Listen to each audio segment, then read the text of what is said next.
नमस्कार, मैं धीरेंद्र और आप देख रहे हैं मिरर मीडिया। स्वागत है आपका जोहार झारखंड में। एक नज़र बढ़ते हैं अब तक की सुर्खियों पर।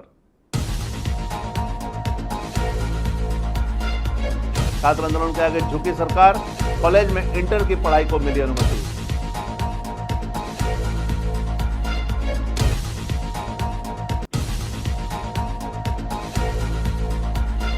गांजा, बियर और शराब के साथ 2 तस्कर गिरफ्तार, कार और मोबाइल भी हुए जब्त।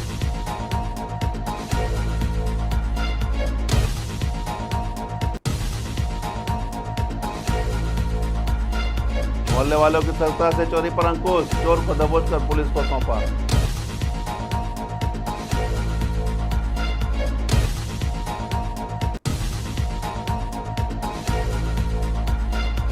एडीएल सोसाइटी चुनाव को लेकर तैयार, प्रशासन की अनुमति का हो रहा है इंतजार।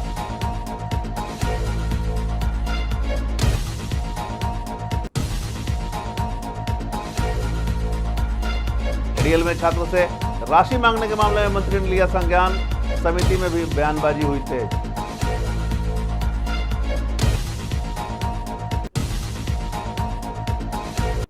अब खबरें विस्तार से।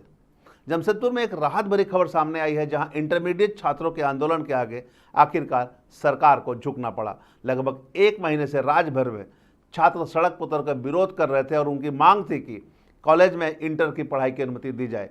केंद्र सरकार ने राष्ट्रीय शिक्षा नीति 2020 के तहत 2026 से डिग्री में कॉलेज में इंटर की पढ़ाई को बंद करने का निर्देश दिया था, लेकिन झारखंड सरकार ने इसे तुरंत लागू कर दिया था।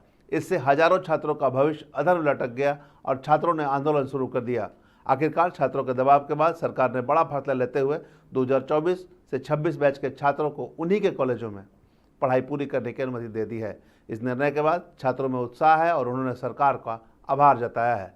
वहीं इस फैसले को लेकर शिक्षा मंत्री रामदास सोरेन ने केंद्र सरकार पर गंभीर आरोप लगाते हुए कहा कि यह झारखंड सरकार को बदनाम करने की साजिश थी। उन्होंने कहा कि केंद्र की नीति को गलत तरीके से और जल्दबाजी में राज्य पर थोपने की कोशिश की गई थी, लेकिन राज्य सरकार ने छात्रों के हित में निर्णय लिया है।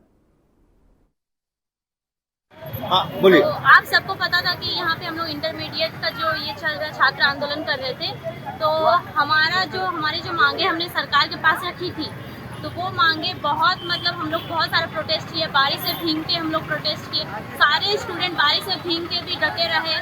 कोई और बहुत सारे स्टूडेंट को ये भी तकलीफ हुई कि किसी के पेरेंट्स मान नहीं रहे थे। हम लोग यहाँ तक रांची जाने के लिए भी तैयार थे कि अगर यहाँ पे कुछ नहीं हुआ, सरकार हमारी बातें अगर नहीं मानी, तो हम रांची तक भी जाएंगे और हमारी आवाज़ जहाँ तक जा सके हम वहाँ तक पहुँचाएंगे, लेकिन हम अपने लिए लड़ेंगे। इंटरमीडिएट बचाओ संघर्ष समिति से अमन सिंह। आज हम लोग का जो विजय जुलूस है हम लोग साक्षी गोल चक्कर में कर रहे हैं। हमारा जो आंदोलन लगातार 1 महीने से चल रहा था, कल सरकार का और राज्यपाल के सचिवालय से जो नोटिस आया है कि जो छात्रों का जो मांग है 12वीं कक्षा में उनका जिस कॉलेज में पढ़ाई करने का उसी कॉलेज में रहेगा, तो एक तरह से जो ये आंदोलन है, ये आंदोलन की जीत हुई है। ये आंदोलन छात्रों के आंदोलन का जीत है। इसका जो पूरी तरह से जो श्रेय है सारे जमशेदपुर वासी साथ कोल्हान के साथ साथ जो भी इस पूरे झारखंड राज्य में जो इस मांग को लेकर के आंदोलन कर रहे थे, ये सब उन सभी का जीत है। देखिए, ये जो मामला था निश्चित तौर पर न्यू एजुकेशन पॉलिसी 2020 के तहत ये केंद्र सरकार का निर्णय था कि 2026 तक की सभी डिग्री कॉलेज में जो इंटर कॉलेज चल रही है उसको बंद कर देनी है। और ये हमारी झारखंड राज्य की बात नहीं है, ये पूरा देश भर का में ये लागू है। बोकारो पुलिस ने भारी मात्रा में गांजा, अवैध विदेशी शराब और बियर बरामद किया है। इसके साथ ही 2 लोगों को गिरफ्तार भी किया गया है। एसपी हरविंदर सिंह ने जानकारी देते हुए बताया कि 12 जुलाई को पुलिस को गुप्त सूचना मिली थी कि बोकारो स्टील सिटी थाना क्षेत्र के एलएच कॉलोनी से एक व्यक्ति भारी मात्रा में गांजा और शराब कार में लादकर बेचने के लिए निकल रहा है। सूचना मिलते ही डीएसपी आलोक रंजन के नेतृत्व में एक विशेष छापामारी दल का गठन किया गया। दल ने दुगल गेट के पास एक नेक्सॉन कार JH09AJ6547 को रोककर तलाशी ली, जिसमें करीब 9 किलोग्राम गांजा और शराब की भारी खेप बरामद हुई। मौके से अनिल यादव को गिरफ्तार किया गया। पूछताछ में अनिल ने खुलासा किया कि गांजा मिथिलेश यादव नामक व्यक्ति से मिला था, जिसे बाद में चास थाना क्षेत्र के प्रभात कॉलोनी से गिरफ्तार किया गया। उन पर धीरे धीरे सभी हम लोग जो है पूरे ऐसे व्यक्ति जो इस तरह के अवैध धंधों में सम्मिलित हैं, उन सभी को चिन्हित किया जाएगा। उनके खिलाफ सूचना संकलित करके जो है कड़ी से कड़ी कार्रवाई आप देखिएगा भविष्य में की जाएगी। पुलिस के लिए एक अच्छी कामयाबी मानिएगा, बिकॉज ये सिटी एरिया है और सिटी एरिया में इस तरह के जो बरामदगी होती है, और वो भी ये देखते हुए कि यहाँ पर बहुत ज़्यादा हिस्ट्री नहीं है, तो ये एक अच्छी क्वांटिटी है। बट हाँ, ये एक इंटरमीडिएट क्वांटिटी में ही आता है, because as per the norms जो कि सेंट्रल गवर्नमेंट ने डिसाइड किए हुए हैं, तो ये इंटरमीडिएट क्वांटिटी में ही आता है। बट तब भी हम इसको मानेंगे कि एक अच्छी उपलब्धि है। पहली ये इस तरह के मादक पदार्थ के विरुद्ध एक बड़ी कार्रवाई जो है हमें देखने को मिल रही है। आगे भी जो है अगर इस तरह के लोग सम्मिलित हैं और हमें सूचनाएं प्राप्त होगी, उसका सत्यापन होगा, तो डेफिनेटली। बोकारो सेक्टर 2C में स्थानीय लोगों की सतर्कता से एक चोरी की कोशिश नाकाम हो गई। 2 युवक एक बोरे में संदिग्ध सामान लेकर जा रहे थे, तभी मंदिर के पास बैठे कुछ लोगों ने उन्हें रोका। पूछताछ से बचने के लिए दोनों युवक भागने लगे। स्थानीयों ने उनका पीछा किया और पास के जंगल में एक युवक को पकड़ लिया। घटना की सूचना मिलते ही मौके पर पुलिस पहुंची और एक युवक को हिरासत में ले लिया गया। बोरे में क्या सामान था, इसकी जांच जारी है। लोगों का कहना है कि क्षेत्र में पहले भी चोरी की घटनाएं हो चुकी है और अब वे किसी भी संदिग्ध गतिविधि पर नजर रख रहे हैं। हम लोग सेक्टर 2C नमदेश्वर मंदिर के पास हम लोग बैठे हुए थे। कुछ देर पहले मालूम चला था कि चोर इधर घूम रहा है, तो इन लोगों के हाथ में हम लोगों ने एक बोरा देखा। बोरा में कुछ सामान था और ये देखने में संदिग्ध लग रहे थे, तो हमने आवाज़ देकर पूछा कि बाबू बोरा में क्या ले जा रहे हो? तो बहुत अच्छा उससे बोला है कि चाचा इसमें कुछ नहीं है। तो बोले कुछ नहीं है तो थोड़ा यहाँ आओ देखे क्या है। तो ये लोग वहाँ से भागने लगे तो हम लोग ने इनका पीछा किया तो ये जंगल होते हुए बहुत मशक्कत के बाद एक पकड़ाया और एक भाग गया। और झोला में जो सामान है हमको अनुमान है कि बोरा मिल गया। हाँ, तो बोरा भी पुलिस से प्रशासन के द्वारा भी रिकवर किया गया है। पता चल जाएगा कि उसमें क्या सामान। जमशेदपुर के कदमा स्थित ADL सोसाइटी में चुनाव को लेकर लंबे समय से चल रहे विवाद के बीच अब समिति ने साफ कर दिया है कि यदि प्रशासन की अनुमति मिलती है तो वह 1.5 महीने के भीतर आम सभा और चुनाव संपन्न करा सकते हैं। समिति के अध्यक्ष Y ईश्वर राव ने बताया कि 30 जुलाई को वर्तमान कमेटी का कार्यकाल समाप्त हो रहा है। उन्होंने कहा कि यदि जिला प्रशासन विधि व्यवस्था को देखते हुए अनुमति देता है तो उनकी टीम 1 महीने के भीतर आम सभा और उसके 15 दिन के अंदर चुनाव कराने को तैयार है। हालांकि अध्यक्ष ने यह भी स्पष्ट किया कि हाल में 2 पक्षों के विरुद्ध हुए विवाद के बाद मामला न्यायालय में गया है, जिसके चलते कोर्ट से स्टे मिल गया है और 27 जुलाई को प्रस्तावित चुनाव टालना पड़ा।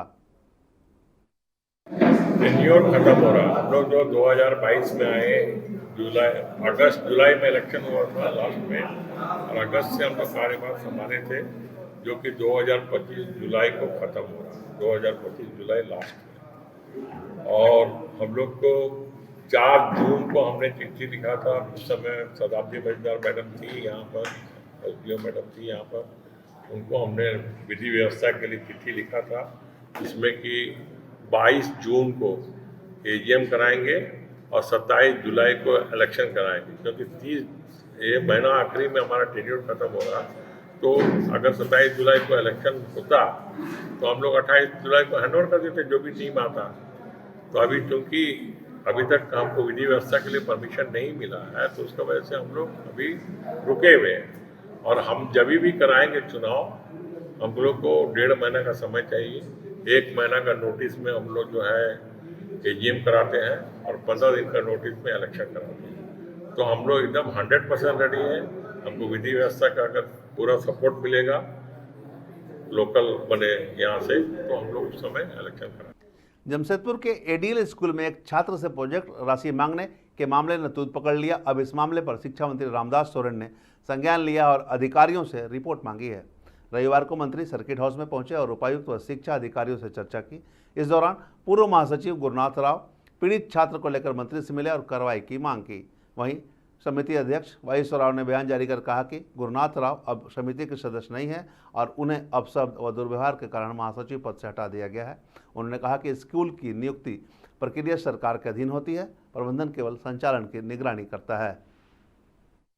कोई भी आदमी किसी संस्था के बारे में लिख के दे सकता है, उनको कोई प्रॉब्लम है, मगर एज ए जनरल सेक्रेटरी दे रहा है। और उधर का जो भी ऑफिसर है, जो भी गवर्नमेंट ऑफिस है उनको गुमराह कर रहा है एक तरह से। जनरल सेक्रेटरी तो यहाँ पर बैठा हुआ है, ये तो बगल में बैठे जनरल सेक्रेटरी, तो वो कैसे जनरल सेक्रेटरी हो गए? ये सब चीज़ गलत है और इनको गुमराह कर रहा है। और अभी क्या है कि बहुत सारा चीज़ जो है स्कूल के बारे में बोल रहा है, हेडमास्टर के बारे में बोल रहा है, हेडमास्टर को सस्पेंड कर देना चाहिए बोल रहा है। तो हेडमास्टर को सस्पेंड, हेडमास्टर जो हिंदी मीडियम स्कूल है पूरा गवर्नमेंट एडेड है। एडेड का मतलब है कि जो भी मास्टर लोग को जो है उन लोग को जो ये मिलता माने सैलरी मिलता है वो गवर्नमेंट से आती है, गवर्नमेंट एडेड है। तो गवर्नमेंट से जब आती तो पूरा खाली हम लोग मैनेजमेंट चलाते हैं, हम लोग का एडेड सोसाइटी का बिल्डिंग है उसमें स्कूल, हिंदी स्कूल रन करता है। और जो भी होगा प्रक्रिया अगर इंक्वायरी हो रहा है, इंक्वायरी चल रहा है, जो भी प्रक्रिया होगा गवर्नमेंट जैसा रिकमेंडेशन देंगे उस हिसाब से एक्शन होगा उनका ऊपर में। जांच का मामला पूरा रिपोर्ट आने पर ही उसको हम बता पाएंगे। स्कूलों बात तो सही है। अब अभिभावक लोग बड़ी मुश्किल से बच्चे को फीस के नाम से विद्यालय में जमा करते हैं। उस विद्यालय के प्रबंध समिति या प्रबंध के लोगों द्वारा वो बंदर बांट कर ले, तो इससे बड़ी दुखदायी क्या बात हो सकता है। इसलिए उसमें जांच का आदेश दिया गया है, जांच चल रही है। अभी गत जांच में लोग आए भी थे, जांच रिपोर्ट आने के बाद उसका। बोकारो के खेतकों में दामोदर नदी पर बना पुल जर्जर हो चुका है। प्रशासन ने इसे देखते हुए पुल पर बैरिकेडिंग कर दी है और भारी वाहनों की आवाजाही पर रोक लगा दी गई है। यह पुल पिटरवार और बेरमो प्रखंड को जोड़ता है और 2011-12 में करोड़ों की लागत से तैयार हुआ था, लेकिन कुछ ही वर्षों में पुल की 8 पिलर क्षतिग्रस्त हो चुकी है। स्थानीयों में इसे लेकर काफ़ी आक्रोश है और वे जल्द से जल्द इसकी मरम्मती की मांग कर रहे हैं। ब्रैकेटिंग लगाने का मुख्य कारण है कि हमारा जो ये पुल है वो पूरी तरह से जर्जर हो चुका है, इसीलिए ब्रैकेटिंग लगाया गया है ताकि बड़ा गाड़ी इस पर आवागमन में बाधित हो, आवागमन नहीं कर पाए। भारी वाहनों का प्रवेश को रोकने के लिए ताकि पुल और क्षतिग्रस्त ना हो, दुर्घटना ना हो। ये कब लगाया गया? ये आज ही लगाया गया। आप यहीं के रहने वाले हैं? जी यहीं से रहने वाले। कितना दिन हो गया ये पुल बना हुआ? पुल बना हुआ हो गया 15 साल का। बीसीसीएल के डुमरा गेस्ट हाउस में रविवार को बाघमारा कांग्रेस पार्टी के द्वारा शोक सभा का आयोजन किया गया। अध्यक्षता प्रखंड अध्यक्ष बलराम महतो ने की और संचालन दयाल महतो ने किया। पूर्व सांसद सह पूर्व मंत्री चंद्रशेखर दुबे उर्फ ददे दुबे को श्रद्धांजलि अर्पित की गई। कार्यक्रम में कांग्रेस नेताओं ने माल्यार्पण कर 2 मिनट का मौन रखा और उन्हें कांग्रेस की ऋण बताते हुए उनके योगदान को याद किया। सभा में पार्टी को मजबूत करने और सदस्यता बढ़ाने को लेकर भी चर्चा हुई।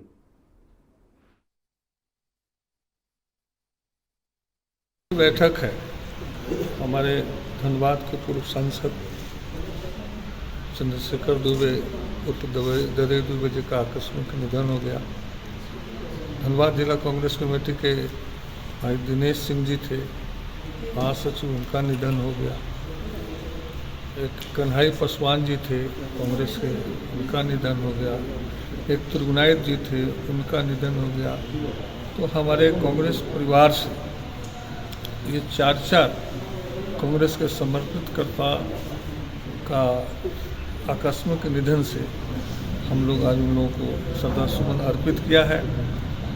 उसके साथ ही बाघमारा प्रखंड में संगठन सृजन के तहत नई कमेटी का गठन हुआ था, विस्तारित कमेटी की गठन हुई थी और उसकी आज बैठक रखी गई। ये बेसिकली हम लोगों का एक कार्यक्रम चल रहा है जो केंद्र से हमारा आया है, संगठन सृजन करके, उसके तहत में कि ये कार्यक्रम है। साथ ही जो हमारे बाघमारा प्रखंड का जो हमारा कांग्रेस का जो विस्तार किया गया है, उसके बाद ये मेन कार्यक्रम है। और उसमें चूँकि हमारे कांग्रेस पार्टी को जो हम लोगों को आज अपूर्णीय क्षति हुआ है, जो हमारे धनबाद के पूर्व सांसद स्वर्गीय ददई दुबे जी, हमारे संगठन के महासचिव दिनेश सिंह जी और कांग्रेस सेवा दल के हमारे एक नेता पासवान जी का जो देहांत हो गया था, तो हम लोगों ने उनको भी श्रद्धांजलि अर्पित करके आगे का कार्यक्रम किया है। मेनली ये कार्यक्रम जो है हम लोगों का संगठन सृजन से है। हम लोग का आज के बैठक का उद्देश्य था कि जो हम लोग का जुझारू नेता और करवट नेता चंद्रशेखर दुबे जी उर्फ ददे दुबे जी थे और हमारे धनबाद जिला के महासचिव दिनेश सिंह जी थे और हमारे सेवा दल के कन्हाई पासवान जी थे और हमारे कतरास के त्रिगुणायत जी थे और हमारे जो कांग्रेस पार्टी का उन लोग जो नेता थे, वरिष्ठ नेता थे, तो उन लोग का हम लोग का श्रद्धांजलि का प्रोग्राम। जोहार झारखंड में अब तक बस इतना ही। देश और दुनिया की तमाम खबरों के लिए बने रहे मिरर मीडिया के साथ।